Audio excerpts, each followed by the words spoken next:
بستر اس لیے نہیں سمیٹا کہ معاذ اللہ کم قیمت تھا، میں نے اس لیے سمیٹا ہے کہ تو نجس ہے، ناپاک ہے، ابھی کلمہ نہیں پڑھتا۔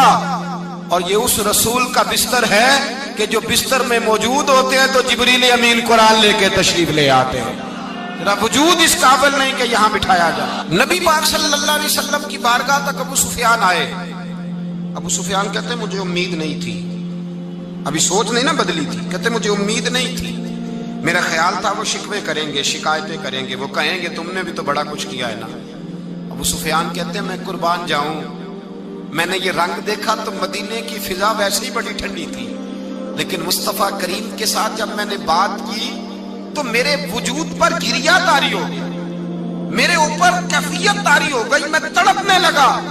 کہتے ہیں میں نے کہا محبوبہ میں آیا ہوں، آپ کا کلمہ پڑھتے ہی سمامہ نے گندم بند کر دی ہے، بارشیں رک گئی ہیں، مکے کے لوگ بھوک اور پیاس سے مرنے لگے ہیں، محبوبہ بیٹیاں روتی ہیں، یا رسول اللہ مائیں ان کی چھاتیوں میں دودھ خشک ہو گیا ہے، بچے بلکتے ہیں۔ ابو سفیان کہتے ہیں میں دشمن تھا، سارے مکے کے لوگ دشمنی کرتے تھے، لیکن جب میں نے یہ لفظ کہے نا اچانک میری نظر اٹھی تو مصطفیٰ کریم کی تو آنکھیں آنسو برسا رہی۔ کہتے میری بات بھی مکمل نہ ہوئی، حضور نے پہلے رکا منگوایا سمامہ کے نام، فرمایا پہلے تو انہیں غلہ اپنی مرضی سے دیتا تھا، اب تیرے نبی کا حکم ہے کہ پہلے سے بڑھ کر تو انہیں غلہ دینا ہے۔ اور پھر میرے مصطفیٰ نے ہاتھ اٹھائے۔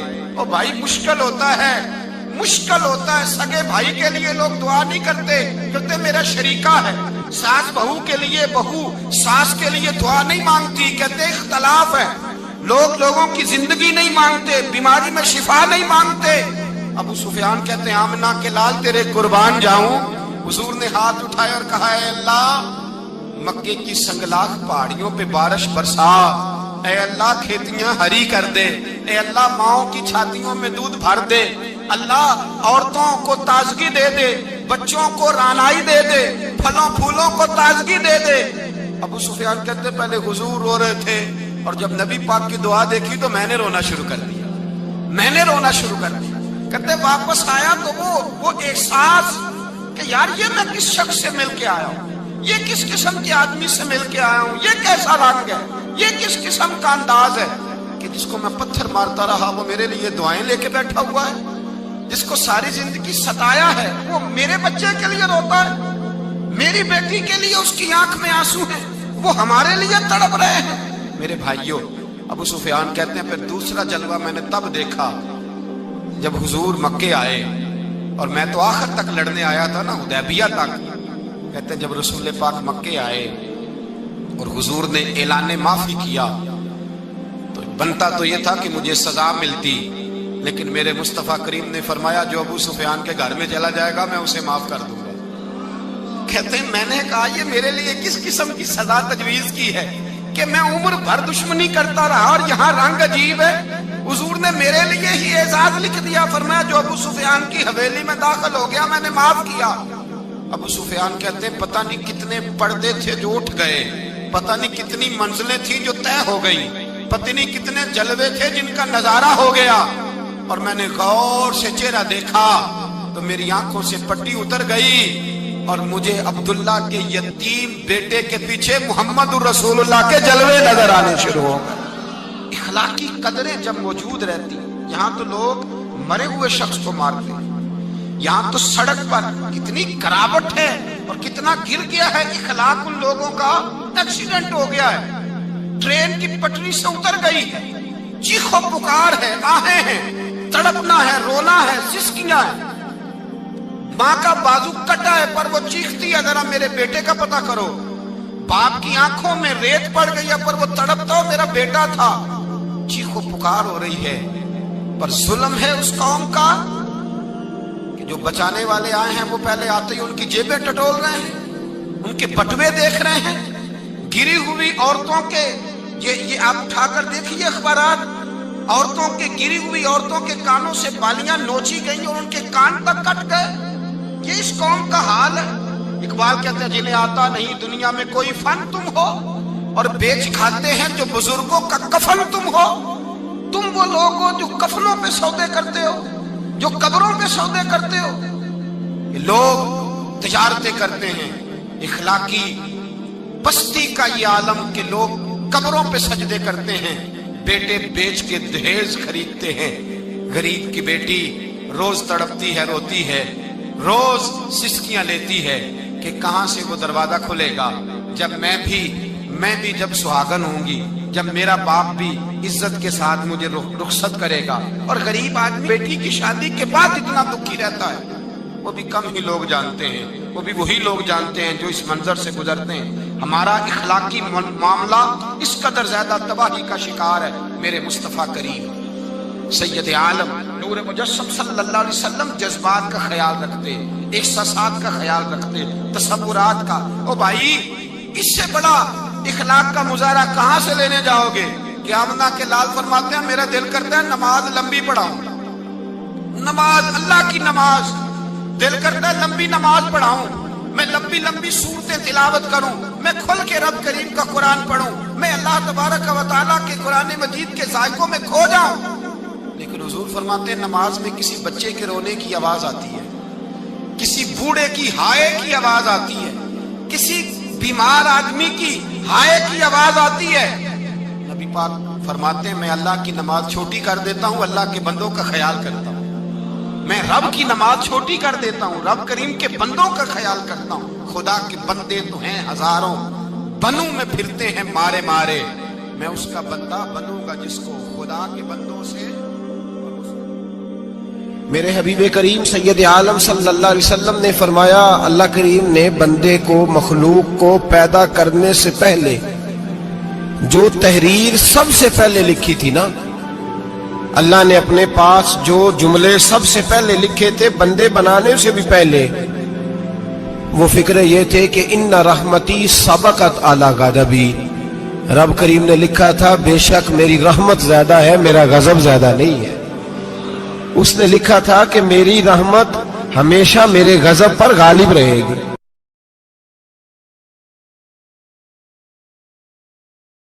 کافر اسی پچ ہو گیا، پھر تسبیح مصلی کی کرنا، اساں ظاہر نو رب منیائے، باطن دا اللہ کی کرنا. اساں ظاہر نو رب منیائے، باطن دا اللہ کی کرنا.